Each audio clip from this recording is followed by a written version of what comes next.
may problema ba yung gano'n, mababago yung dun sa schedule. So 40 naging 60. Lods, paano pagtanggal ng clip?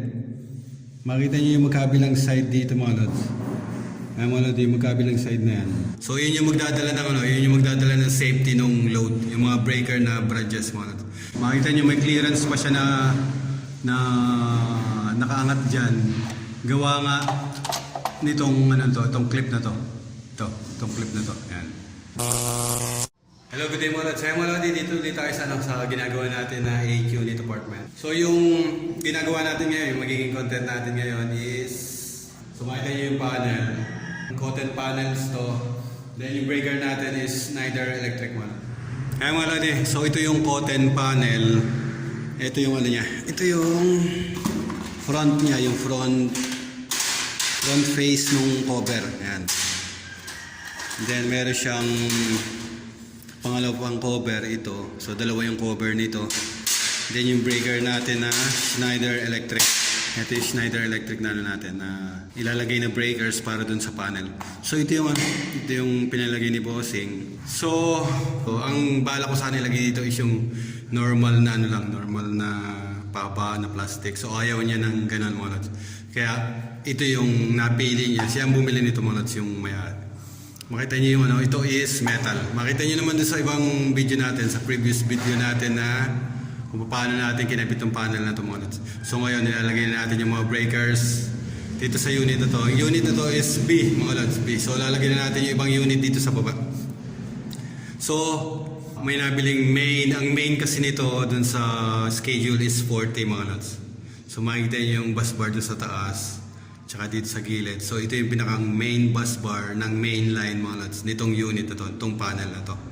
So makita niyo yung bus bar. So hindi kasi yung ordinary na 40 amps dito mga lods. Hindi kasi yung ordinary na 40 amps. So merong mas mataas na Schneider. Bali 80 amps yung kasya dito mga lods. Dito sa pagkakaganito ng space. Ayan. Yung space yan is 80 amps pataas yung kasya. 80 amps, 100 amps, 120 amps. So yung 40 is hindi kasya.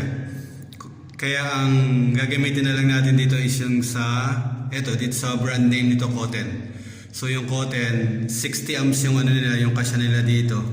Yung 60 amps nito mga lods ng Schneider, hindi pa rin kasya dito. So 80 pataas yung kasya dito sa na to, dito sa bus bar na to. Kaya ang mangyayari is Cotton yung magiging main breaker natin. Then Schneider Electric yung branch mga lods. Bakit 60 yung main na ilalagay natin, then sa schedule is 40 mga lods. So may problema ba yung gano'n May problema ba yung gano'n? Mababago yung dun sa schedule. So 40 naging 60. So dun sa branches, makita nyo, may 6 branches to mga lods. Isang ilaw, then the rest is 20 amps para dun sa mga outlets mga lods. Then yung 16 is ilaw. So itong unit na to mga lods is hindi ito kakain ng 40 amps na load. So dun sa schedule is below 40 to. May 25% pang yun. May 25% pa na additional dun sa calculation ng loads mga lods. So, magkakaroon ba ng problema yung 60 na yun dito sa mga branches mo? So, sabi ko nga, hindi aabot ang load ng 40 or kahit dun sa 60 is hindi aabot itong main breakers na ilalagay natin. So, 60. So, ang mangyayari is ito lang yung magiging cut out para dito sa mga branches mga lods. So, yung mga branches ang magdadala ng safety ng mga loads mga lods. Katulad ito para ilaw 16 amps to. So ito yung magdadala ng safety ng ilaw. So dun sa overload, pag in-add nyo itong lahat is hindi aabot ng 40 ampere yung load dito para i-break niya itong main mga load or yung kahit yung 60 mga load. So ang safety ng mga branches is didepend dun sa safety dun sa branch ng breaker mo. So kada branch breaker may mga load, corresponding load yan mga loads. So yun yung magdadala ng safety ng load, yung mga breaker na branches mga loads. So yung main, inuulit ko yung main is magiging cut out na lang yan para dun sa mga branches mga loads. kung kailangan na sakto ang main dun sa mga loads, siguro sa mga motor mga loads. Ayan, sa mga motor or sa mga control panel. Pero sa ganito is hindi naman ganun ka ano yan. Hindi naman ganun ka natanggal. Hindi siya ganun ka kadelikado mga load eh. Hindi ganun kadelikado kahit mataas yung pinakang main niya, kahit yung wire niya is number 8 kasi number 8 yung gagamitin dito sa wire na to, number 8 yan. So okay lang maging number 8 then 60 amps yung breaker basta hindi siya, kumbaga sa is magiging cut out lang tong main na to mga lods. Yun lang magiging purpose nung main, magiging cut out lang yan. Then yung mga branches is ito yung magbibigay ng protection dun sa mga loads niya mga lods. So, ayan mga lodi. So, ayusin muna dito. Paglalagay natin yung breaker, then terminate natin yung mga wire. Ito ng problema mga lods. So, makita nyo itong MCB type na to. Itong MCB, ayan mga lodi. So, ito yung pinaka-MCB ng Schneider Electric yan. Ayan. So, makikita nyo yung sa ilalim. May clip yan dito. Then, dito sa ilalim, merong parang pwedeng gawing hook. Ang part na may lagayan ng ganito, makikita nyo sa cotton mga lods na yan. Sa cotton yan. Yung mga ito mga yan. So yan yung kumakapit dito mga lods. Yung butas na yan, yun yung kakapit dyan. Pero, kung makikita nyo dito side na to, load side ito mga lods. Load side yan ng breaker. Pero dito side na to, makikita nyo yung may, yan, yung mayroong butas na yan. So, makikita nyo sa breaker, line side yan mga lods. Ito, line side. So, baliktad. So, dapat ang line side natin, itong taas na to, is dito sa may bus bar mga lods. Itong main bus bar na to. Ito yung dapat main incoming ng breaker mga lods. So, hindi ako nagbabase dun sa mga reversible or kahit anong sinasabi nila na may reversible na breaker mga lods. Sa electrical, dun sa natutunan ko sa electrical mga lods, incoming ay sa itaas, then outgoing sa ilalim mga lods. Sa electrical mga lods, is yun yung rule of thumb mga lods. Top incoming, then bottom outgoing. So dito sa panel, incoming niya itong gitna na to, then outgoing niya yung side, yung magkabilang side. Dun sa naging forma ng magiging lock nitong itong breaker na to, nandito siya sa side mga lods. So, ang side niya is ito, itong lugar na to. So, wala siyang lagayan para mailak itong breaker na to.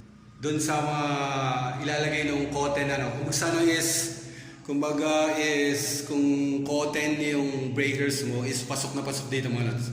Ngayon, kung hindi cotton yung ilalagay nyo, is magkakaroon ng difference dun sa mounting ng ng mga breakers na ilalagay niyo mga lods. So ayun mga lods So ang ginawa ko, papakita ko yung ayun mga lods So ang ginawa ko, iniharang ko na lang din tong nasa mga yan. Iniharang ko na lang tong to, pero hindi siya hindi siya nakashoot kasi wala yung pagshootan diyan. So, iniharang na lang natin tong panglock na to dito sa breakers na to muna. So, mahigpit naman yan. Then, pag naigpitan natin to, kakapit na yan dyan. Then, pag nailagay natin tong clip na to, tong lock, kakapit na yan. Ito mga lodi, ayan. So, ito yung incoming. So, dito yung bus bar. Dito yung pinakang lagay ng clip para mag-lock dun sa panel. Ngayon, dito sa side na to, wala. Ayan, makita nyo, wala yan. Pwede siguro tatanggalin itong clip na to. So, pwedeng pumasok yung lock dito ng panel. Pwedeng pumasok yan. Ito mga lods. Ito. Ayan. Sa mga bolt-on or sa mga bolt-on na breaker, ito yung ginagamit kasi sa mga ganun mga lods. So, dun sa breaker na to, siguro pwede natin tanggalin to, then para ma-clip dito sa lugar na to. Mga lodi, so ilalagay muna natin yung mga breakers niyan, then ihilaan natin ang main para lang masupplyan tong panel na to. Doon sa supply is malayo pa yung magiging magiging process ng supply nito mga lods. Papakita ko yung labas. Yan mga lodi. So yan yung ito yung sa mga main line, wala pa yung mga lods. Ay may alambre yan para doon sa second room. First room yan, yung ginagawa natin yun. May alambre na rin yan doon. So ayusin pa natin to papunta doon. Then doon sa side na yun, yun yung pinakang meter center mga lods, yung lugar na yun. So medyo malayo-layo pa yung ano. Papaunahin muna natin tong ano, tong water line. Kasi matatabunan natin to paglalagay ng pipes natin.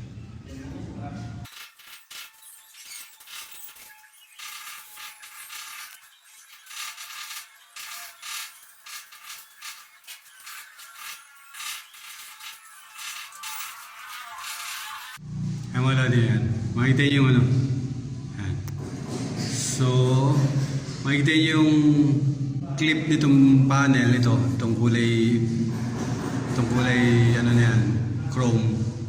So, nakapatong yan dun sa blue. Dito mga lods, dito. Yan mga lods, dito sa green na to mga lods. So, dyan siya nakapatong. So, nakakalso yung clip na yun dito sa side na to para hindi lang gumalaw-galaw mga lods. So extra ano niya to, extra holding niya yun dito sa breakers one. So dito naman matibay naman ang ano niyan, matibay naman pagkaka-bolt niyan dito. Dalawa. Then kinalso pa natin to. Nakakalso yan dun sa mga lods, nakakalso yan dyan sa ano, sa breakers para hindi gumalaw-galaw tong breakers na to. So yung mga lods, so ito yung ano, ito yung cotton na breaker. Makita nyo 60 amps, 63. So ito ilalagay natin dito sa ano, sa main nito. Ayan mga lods. So makita nyo yung breaker. So may clip din yan dito sa taas mga lods. So, dito natin i-clip. Ito ilagay ng clip. Ayan. Then ito yung pinakang clip niya mga lods. Ito yung pinakang clip niya. Ayan, para makita niyo sa malapitan na yan. Yan yung pinakang clip niya. Ayan mga lods. So ganyan magiging itsura niya na yan. So nakatornilyo yan dun sa taas. Ganito dapat yung dun sa ano, sa mga loads na breaker. Ganyan dapat. Kaya lang magkaiba sila ng style ng Schneider Electric tsaka itong kote na to. So sa ilalim naman is mayroon siyang clip na ganito. So mas okay kung siguro kung tatanggalin tong clip na to para dumikit doon sa ano. Makita niyo yung bus bar niya to. So pag nakalagay yan dyan, makita niyo yung clip doon sa baba. Ayan, yung naglalak doon sa railing sana ay maglalak. Kumakalso pa yan doon sa ano, doon sa may ay mga lods. So kumakalso pa. Makita nyo may clearance pa siya na nakaangat dyan. Gawa nga nitong ano to, itong clip na to. Itong clip na to. Ayan. So pwedeng tanggalin to para lang dumikit dito sa ano, dito sa may kasi mas mahaba pa rin sana yung lulusot na bus bar dito sa ano dito sa breaker kung wala tong clip na to mga lods. So, bababa pa siya. Ayan mga lods. So, try natin tanggalin. Then, tsaka natin ilagay itong breaker na ito mga lods. Ayan mga lods eh. So, natanggal natin itong clip to. Ayan, tanggal na. So, magkakaroon siya ng hindi na siya magkakaroon ng space dito. Para hindi natatama itong ano to, itong clip na to. Hindi natatama dun sa ano ng bus bar niya. So, tanggalin ko na rin ito isa na to. So, paano pagtanggal mga lods? Paano pagtanggal ng clip? Makita niyo yung magkabilang side dito mga lods. Ayan mga lods, yung magkabilang side na yan. So, yan yung tumatama dun sa ano, dito sa magkabilang gilid. So, ilagay nyo lang ng screwdriver yan dito. Lagay yung screwdriver para umangat yung tumatama dito sa magkabilang gilid. Pag naangat na itong isa, matatanggal na yan mga lods eh. So, natanggal na rin natin yung isa yan. Tanggal na yan. So, tatago na lang natin yung mga clip na yan, baka kailanganin. So, try na natin. So, incoming, itong may kulay na ito, incoming. Then, outgoing itong baba mo ulit. Mga eh. So, mas malaki yung binaon ng bus bar dun sa terminal na mas okay kasi mas kapit na kapit yung ano, yung terminal dun sa bus bar. So hindi katulad kanina na may angat na ganyan. So ito, makita niyo yung ano yan, yung sa ilalim.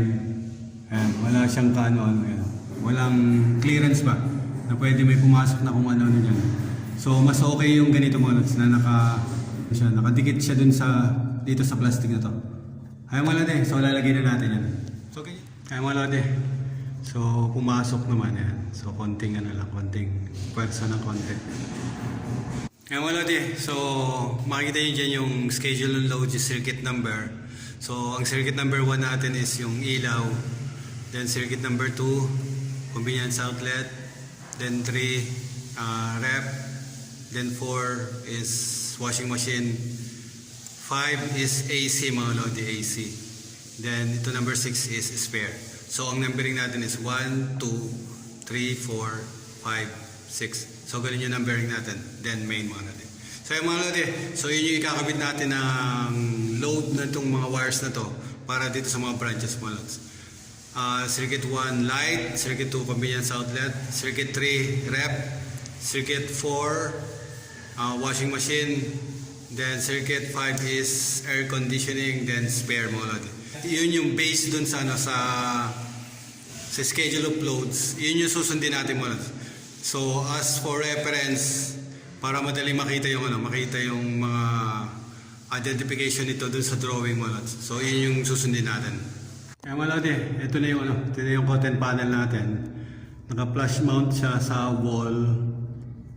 Kaya ano yan, ito makikita nyo dun sa gilid niya yan, walang ano yan. So naka-flush mount yan, nasa loob yan ng wall yung panel. So ito yung pinakang finish product niya, mga lods. So buksan natin yan. Kaya mga lodi, so itong wire na to is for temporary natin yan. Lalagyan natin ng temporary power yan. Then ito yung pag-hila natin sa main line to. Wala pa yung main line dito. Ay, okay na, mga lods.